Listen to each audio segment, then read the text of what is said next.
মা বাবার বয়স বেড়েছে, তার সাথে বাবার হাই প্রেশারের সমস্যা, যে কারণে মাটন আজকাল বাড়িতে খুবই কম রান্না হয়, কিন্তু তাও তো মাঝে মাঝে একটু খেতে ইচ্ছা করে।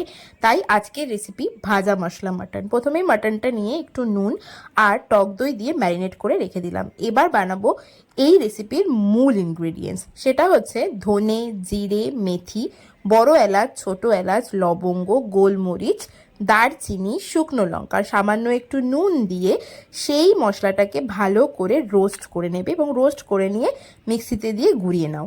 তারপরে তেলের মধ্যে পেঁয়াজ দিয়ে দাও। পেঁয়াজ দিয়ে বেশ খানিকক্ষণ ভেজে ভেজে পেঁয়াজটা যখন লাল হয়ে যাবে তখন তার মধ্যে অ্যাড করবে বেশ খানিকটা রসুন বাটা এবং আদা বাটা। তারপরে আরেকটু কষিয়ে নিয়ে তার মধ্যে টমেটো পিউরি দিয়ে কিছুখানি কষিয়ে নেওয়ার পর ওই ম্যারিনেট করা মাংসটা নিয়ে অ্যাড করে বেশ কিছুক্ষণ ভালো করে কষিয়ে নাও। কষানো মোটামুটি হয়ে আসলে এবার অ্যাড করো ভাজা মশলা 2 থেকে 3 চামচ। এই ভাজা মশলাটাই হলো এই রান্নার মেন ইনগ্রিডিয়েন্টস, আর এই কারণেই এই রান্নার নাম ভাজা মশলা মাটন।